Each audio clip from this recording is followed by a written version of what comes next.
Hello दोस्तों, आज दिनांक 29 जुलाई 2026 के हिंदुस्तान के संपादकीय पृष्ठ का ये मैटर है जो 90 की स्पीड पर बोला जाएगा।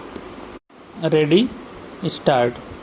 भारत के संविधान की आत्मा समता, गरिमा और बंधुत्व के सिद्धांतों पर आधारित है।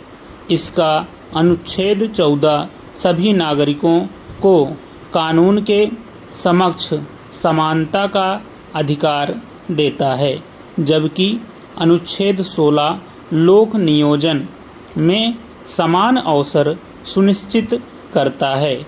इन्हीं प्रावधानों के अंतर्गत अनुसूचित जाति और अनुसूचित जनजाति के लिए आरक्षण की व्यवस्था की गई, ताकि सदियों से वंचित समुदायों को शासन प्रशासन की मुख्य धारा में न केवल सम्मानजनक स्थान मिल सके, अपितु उनकी गरिमा का भी ख्याल रहे। आरक्षण का उद्देश्य अलगाव नहीं, अपितु समावेशन है। बहुत कम लोगों को पता होगा कि संघ लोक सेवा आयोग में सिविल सेवा चयन प्रक्रिया में दशकों से एससी और एसटी अभ्यर्थियों के साक्षात्कार अन्य श्रेणियों के अभ्यर्थियों से अलग आयोजित किए जाते हैं। यह व्यवस्था इन वर्गों के साथ भेदभावपूर्ण व्यवहार का एहसास कराती है और इसीलिए गंभीर संवैधानिक, प्रशासनिक और मनोवैज्ञानिक प्रश्न भी खड़े करती है।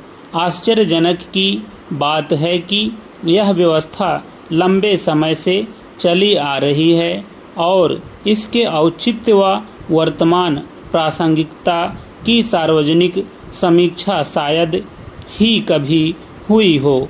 यह साफ तौर पर अपमानजनक व्यवस्था है। सिविल सेवा परीक्षा में व्यक्तित्व परीक्षण यानी साक्षात्कार 275 अंकों का होता है। साक्षात्कार की प्रक्रिया में दो प्रकार की व्यवस्था है।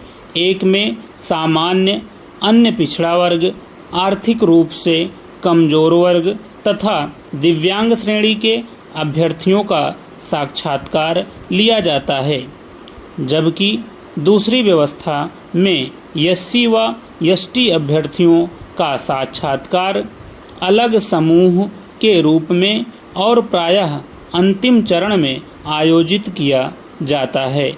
यह व्यवस्था किसी भी दृष्टिकोण से न्यायसंगत नहीं है। यूपीएससी की इस व्यवस्था के समर्थन में यह तर्क दिया जाता है कि यदि एससी एसटी अभ्यर्थियों का साक्षात्कार अन्य वर्गों के साथ लिया जाएगा तो तुलनात्मक मूल्यांकन में उन्हें नुकसान हो सकता है। यह तर्क अनेक महत्वपूर्ण प्रश्न खड़े करता है। संविधान के अनुसार एससी के लिए 15% और एसटी के लिए 7.5% आरक्षण निर्धारित है। जब इन श्रेणियों की कटऑफ अलग होती है, जब अंतिम चयन सूची अलग तैयार होती है और जब किसी अन्य वर्ग का अभ्यर्थी इन आरक्षित पदों पर दावा नहीं कर सकता, तब एससी अभ्यर्थी की प्रतिस्पर्धा वस्तुतः किसी सामान्य वर्ग के अभ्यर्थी से नहीं, अपितु अन्य एससी अभ्यर्थियों से होती है। इसी प्रकार एसटी अभ्यर्थियों का मूल्यांकन भी अपने ही वर्ग में होता है। ऐसी स्थिति में यह प्रश्न स्वाभाविक है कि यदि अंतिम चयन वर्गवार होना ही है तो साक्षात्कार के स्तर पर पृथक व्यवस्था की आवश्यकता क्यों है? क्या इसका कोई स्पष्ट अनुभवजन्य औचित्य है? यदि है तो उसे सार्वजनिक विमर्श का विषय बनाया जाना चाहिए। इससे भी अधिक महत्वपूर्ण प्रश्न यह है कि यदि पृथक साक्षात्कार वास्तव में अधिक न्यायपूर्ण है तो यही सिद्धांत अन्य आरक्षित वर्गों जैसे ओबीसी, आर्थिक रूप से कमजोर वर्गों